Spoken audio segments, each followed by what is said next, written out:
আচ্ছা, এখন আরেকটা কথা আছে, ব্রাশ করছো কিনা? সকালে ব্রাশ করছো?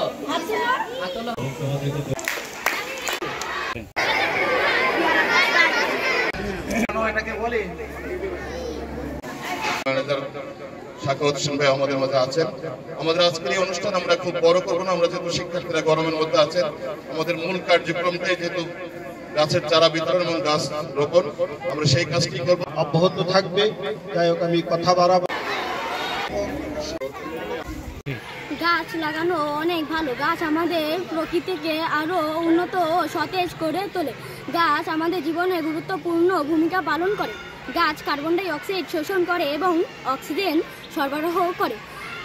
গাছ আরও গ্লোবাল ওয়ার্মিং কমায় এবং পৃথিবীকে আরও সৌন্দর্য ও প্রকৃতিতে ভরে রাখে। তাই আমাদের গাছ লাগানো উচিত। তাই আমরা সবাই বলি, গাছ লাগাই, পরিবেশ বাঁচাই।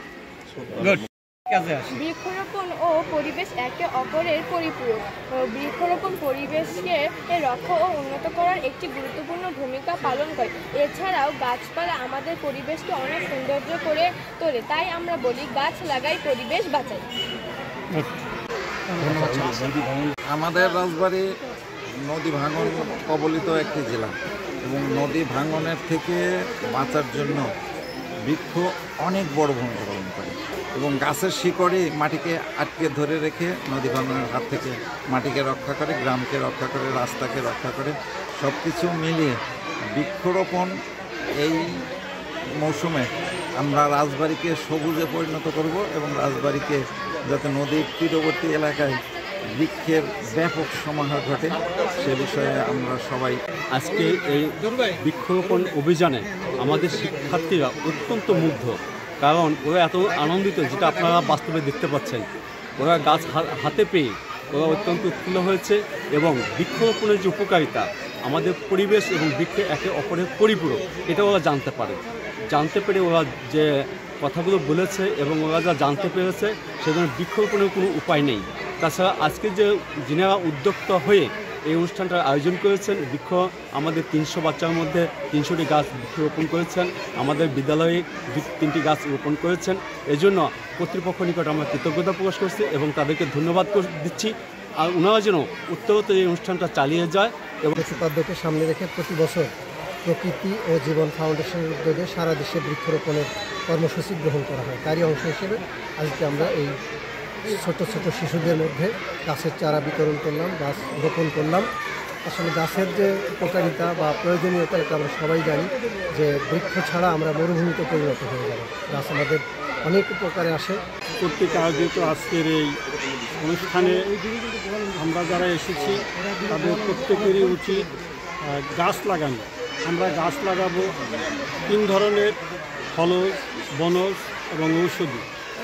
তার সাথে সাথে আমাদের কথাটা বলা দরকার যে ফল খায়, বল পায়। সামনে আছে আষাঢ় মাস, সবাই লাগায় ফলের গাছ।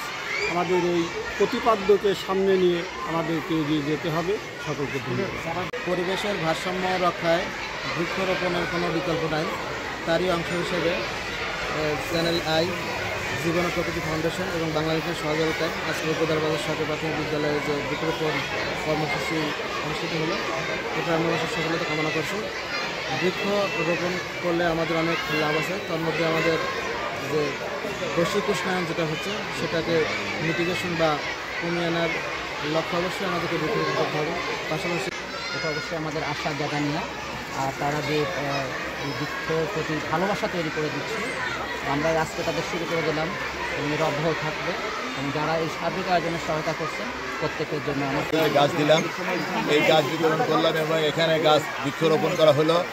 এই গাছ, আপনারা জানেন যে গাছ হচ্ছে জীবনের আরেক নাম, কারণ এই অক্সিজেন ছাড়া অক্সিজেন দেয় গাছ। অক্সিজেন না হলে মানুষ বাঁচতে পারে না, কোনো প্রাণী বাঁচতে পারে না। এই জন্য গাছ একটা জীবনের অবিচ্ছেদ্য অংশ এবং বাংলাদেশ ফুলে ফলে বৃক্ষে। আবহাওয়া এবং জলবায়ু নিয়ে উদ্বিগ্ন, সেখানে বৃক্ষরোপণ একটি সহজ, সুন্দর এবং গুরুত্বপূর্ণ পদক্ষেপ আমি মনে করি। আর এই পদক্ষেপে বাংলালিংকের অংশীদারিত্বে বাংলালিংক সত্যিই গর্বিত। একটি সবুজ সুন্দর বাংলাদেশ গড়ায় বাংলালিংক সবসময় সহযোগিতা করে দেওয়া। Thank you. ধন্যবাদ। সাখাওয়াত হোসেন ভাই আমাদের মধ্যে আছেন। আমাদের আজকের এই অনুষ্ঠান আমরা খুব বড় করবো না, আমরা যেহেতু শিক্ষার্থীরা গরমের মধ্যে আছেন, আমাদের মূল কার্যক্রমটাই যেহেতু গাছের চারা বিতরণ এবং গাছ রোপণ, আমরা সেই কাজটি করবো।